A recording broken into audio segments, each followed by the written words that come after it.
ಹಂ, hi hello ನಮಸ್ತೆ ಹೇಗಿದ್ದೀರಿ ಎಲ್ಲರೂ.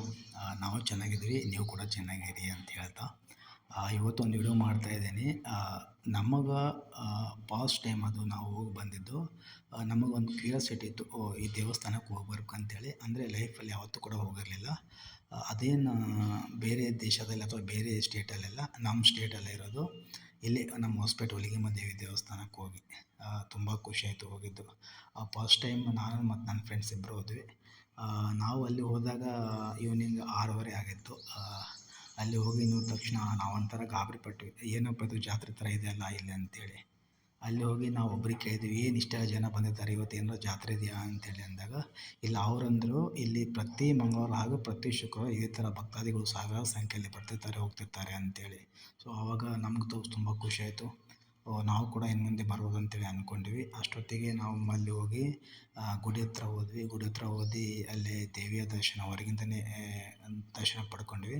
ಬಿಕಾಸ್ ಅವತ್ತು ಸೋಮವಾರ ಇತ್ತು. ಈವ್ನಿಂಗ್ ನಾವು 6:30ಗೆ ಹೋದಾಗ. ಸೊ ಗುಡಿಯ ಬಾಗಿಲೆಲ್ಲ ಹಾಕಿದ್ರು. ಆಮೇಲೆ ಅಷ್ಟೊತ್ತಿಗೆ ಒಂದು 8 ಗಂಟೆ ಏನೋ ಆಗಿತ್ತು. 8 ಗಂಟೆ ಆದಾಗ ನಾವು ಊಟ ಏನು ಮಾಡೋದು ಅಂತೇಳಿ ಅಂದ್ಕೊಂಡ್ವಿ. ಸೊ ಇಲ್ಲೇ ಪಕ್ಕದಲ್ಲಿ ದಾಸೋಹ ಇತ್ತು. ಸೊ ದಾಸೋಹದಲ್ಲಿ ಊಟ ಹಾಕ್ತಾರಂತೇಳಿ ನಮಗೆ ಗೊತ್ತಿರಲಿಲ್ಲ. ಅಲ್ಲೆಲ್ಲ ಜನಗಳು ಬರ್ತಾಯಿದ್ರು. ಸೊ ನಾವು ಕೂಡ ಒಳಗೆ ಹೋಗ್ತೀವಿ, ಅಲ್ಲಿ ಊಟ ಹಾಕ್ತಾಯಿದ್ರು. ಸೊ ನಾವು ಕೂಡ ಎಲ್ಲ ಜೊತೆ ನಿಂತು ಅಲ್ಲಿ ಊಟ ಮಾಡಿಕೊಂಡು, ಊಟ ಮಾತ್ರ ಚೆನ್ನಾಗಿತ್ತು ಅಲ್ಲಿ. ಅಲ್ಲಿ ರೈಸ್ ಹಾಗೂ ಸಾಂಬಾರು ಊಟ ಹಾಕ್ತಾಯಿದ್ರು. ಅಲ್ಲಿ ಎಷ್ಟು ಜನ ಬರ್ತಾರೆ ಪ್ರತಿಯೊಬ್ಬರಿಗೂ ಊಟದ ವ್ಯವಸ್ಥೆ ಇರ್ತದೆ. ಸೊ ಅಲ್ಲೆಲ್ಲ ಬಂದಿರೋ ಭಕ್ತಾದಿಗಳೆಲ್ಲ ಊಟ ಗೀಟ ಮಾಡಿ ಚೆನ್ನಾಗಿ ತಮ್ಮೆಲ್ಲ ವ್ಯವಸ್ಥೆನ ಮಾಡಿಕೊಂಡು ಅಲ್ಲೇ ಮಲಗ್ತಾರಂತೆ. ಸೊ ನಾವು ಕೇಳ್ಪಟ್ಟ ಪ್ರಕಾರ. ಸೊ ಇದೆಲ್ಲ ನಮಗೆ ಗೊತ್ತಿರಲಿಲ್ಲ. ಆಮೇಲೆ ನಾವು ಕೂಡ ಊಟ ಮಾಡಿ ಹಾಗೆ ಒಂದು ರೌಂಡ್ ಹಾಕಿ ಬಂದ್ವಿ. ಅಷ್ಟೊತ್ತಿಗೆ 9 ಗಂಟೆ ಆಗಿತ್ತು. 9 ಗಂಟೆ ಆದಾಗ ನಾವು ಹೊರಗಡೆ ಬರಬೇಕಾದ್ರೆ ಅಲ್ಲೆಲ್ಲ ತುಂಬ ಜನ ಮಲ್ಕೊಂಡಿದ್ರು. ಸೊ ಹೆಂಗಿದ್ದರೆ ಅಲ್ಲಿ ದೇವಿಯ ಗುಡಿ ಇದೆಯಲ್ಲ, ಆ ಗುಡಿ ಮುಂದೆ ಅಂದರೆ ಅಲ್ಲಿ ಮುಂದುಗಡೆ ಎಲ್ಲ ವರಾಂಡ ಇರ್ತದೆ. ಸೊ ಅಲ್ಲಿ ಭಕ್ತಾದಿಗಳು ತಮ್ಮೆಲ್ಲ ವ್ಯವಸ್ಥೆ ಮಾಡಿಕೊಂಡು ತಮ್ಮ ಫ್ಯಾಮಿಲಿ ಜೊತೆ ಬಂದು ಅಲ್ಲೇ ನೈಟ್ ಪೂರ್ತಿ ಎಲ್ಲ ಮಲ್ಕೋತಾರಂತೆ. ಸೊ ನಾವು ಕೂಡ ಇದು ಫಸ್ಟ್ ಟೈಮ್ ನೋಡಿದ್ದು. ಇಷ್ಟೆಲ್ಲ ಭಕ್ತರು ಎಷ್ಟು ಜನ ಇದ್ದಾರಲ್ಲಪ್ಪ ಅಂದರೆ ಆ ದೇವಿಯ ಪವರ್ ಎಷ್ಟಿದೆ ಅಂತೇಳಿ ನಮಗೆ ಇಷ್ಟರಲ್ಲೇ ಗೊತ್ತಾಗುತ್ತೆ. ಎಷ್ಟು ಜನ ಭಕ್ತಾದಿಗಳು ಪ್ರತಿ ಮಂಗಳವಾರ ಹಾಗೂ ಪ್ರತಿ ಶುಕ್ರವಾರ ಬರ್ತಾರಂತಿಲ್ಲಿ. ಆ್ಯಂಡ್ ಒನ್ ಮೋರ್ ಥಿಂಗ್ ಇಲ್ಲಿ ಏನಂದರೆ ಎವ್ರಿ ಹುಣ್ಣಿಮೆಯಲ್ಲಿ ಒಂಥರ ಜಾತ್ರೆನೇ ಅಂತೆ ಅದು. ಅಷ್ಟು ಜನ ಅಲ್ಲಿ ನಮ್ಗೆ ಹೋದರೂ ಅಲ್ಲಿ ನಮ್ಮ ಕಾಲು ಇಡೋಕ್ಕೆ ಕೂಡ ಜಾಗ ಇರಲ್ಲಂತೆ. ಆ ಥರ ಜನ ಸೇರ್ತಾರಂತೆ ಅಲ್ಲಿ ಹುಣ್ಣಿಮೆ ದಿನ. ಸೊ ನಾವು ಇದೆಲ್ಲ ಕೇಳಿ ನಮಗೂ ತುಂಬ ಖುಷಿಯಾಯಿತು. ಅಷ್ಟೊತ್ತಿಗೆ ನಾವು 9:30 ಆಗಿತ್ತು. ನಾವು ಬೈಕ್ ತಂದ ಕಾರಣ ನಾವು ಬೈಕ್ ಮೇಲೆ ಒತ್ತಿ ಮತ್ತೆ ನಮ್ಮ ಫ್ರೆಂಡ್ ರೂಮಿಗೆ ಹೋದ್ವಿ ಹೊಸಪೇಟೆಗೆ. ಅಲ್ಲಿ ಹೋಗಿ ಮಲ್ಕೊಂಡು ಮತ್ತೆ ಬೆಳಗ್ಗೆ ಎದ್ದು ಈ ಕಡೆ ಬಂದ್ವಿ. ಈ ಕಡೆ ಬಂದ ತಕ್ಷಣ ಇಲ್ಲೆಲ್ಲ ಜನಗಳು ತುಂಬ ಅಡ್ಡಾಡ್ತಾಯಿದ್ರು.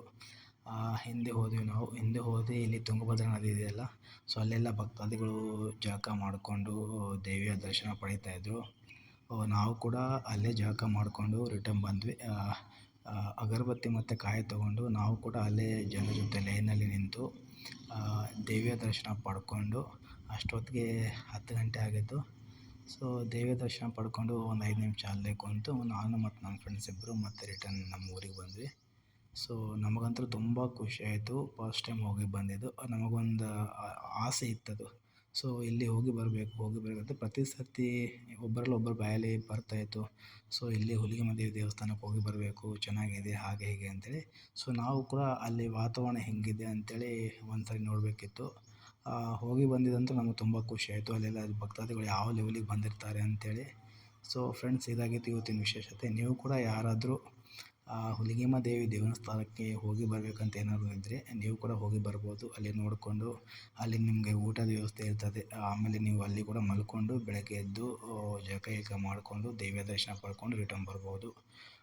ಇಲ್ಲಿ ಪ್ರತಿ ಮಂಗಳವಾರ ಹಾಗೂ ಪ್ರತಿ ಶುಕ್ರವಾರ ನಿಮ್ಗೆ ಊಟದ ವ್ಯವಸ್ಥೆ ಇರ್ತದೆ. ಅಂದರೆ ಸೋಮವಾರ ನೈಟ್ ಇರ್ತದೆ. ನೈಟ್ ಯಾರಲ್ಲಿ ಹೋಗಿರ್ತಾರೆ ಆ್ಯಂಡ್ ಗುರುವಾರ ನೈಟ್ ಯಾರು ಹೋಗಿರ್ತಾರೆ ಅವ್ರಿಗೆ ಊಟದ ವ್ಯವಸ್ಥೆ ಇರ್ತದೆ. ಮಂಗಳವಾರ ಬೆಳಗ್ಗೆ ಆಗಲಿ ಅಥವಾ ಶುಕ್ರವಾರ ಬೆಳಗ್ಗೆ ಆಗಲಿ ನಿಮ್ಗೆ ಊಟದ ವ್ಯವಸ್ಥೆ ಇರೋಲ್ಲ. ಅದಕ್ಕಿಂತ ಮುಂಚೆನೇ ಒಂದಿನ ಮುಂಚೆ ಏನು ಹೋಗಿರ್ತಾರಲ್ಲ ನೈಟ್, ಅಂಥವರಿಗೂ ಊಟದ ವ್ಯವಸ್ಥೆ ಇರ್ತದೆ. ಸೊ ನೀವು ಕೂಡ ಯಾರಾದರೂ ಈ ದೇವಿಯ ದರ್ಶನ ಪಡ್ಕೋಬೇಕಂತವ್ರಿದ್ದರೆ ಸೊ ನೀವು ಕೂಡ ಹೋಗ್ಬೋದು. ಹೋಗಿ ದೇವಿಯ ದರ್ಶನ ಪಡ್ಕೊಂಡು ಅಲ್ಲೆಲ್ಲ ವಿಶೇಷತೆ ಏನಿದೆ ಅಂತೇಳಿ ಕೇಳಿಕೊಂಡು ನೀವು ಕೂಡ ಬರ್ಬೋದು. ಓಕೆ ಫ್ರೆಂಡ್ಸ್, ಇದಾಗಿತ್ತು ಇವತ್ತಿನ ವಿಶೇಷತೆ. ಸೊ ಈ ವಿಡಿಯೋ ನಿಮ್ಗೆ ಇಷ್ಟ ಆಗಿದ್ದರೆ ಒಂದು ಲೈಕ್ ಮಾಡಿ, ಶೇರ್ ಮಾಡಿ ಹಾಗೂ ನನ್ನ ಯೂಟ್ಯೂಬ್ ಚಾನಲ್ನ ಸಬ್ಸ್ಕ್ರೈಬ್ ಮಾಡಿ ಫ್ರೆಂಡ್ಸ್. Okay, thank you.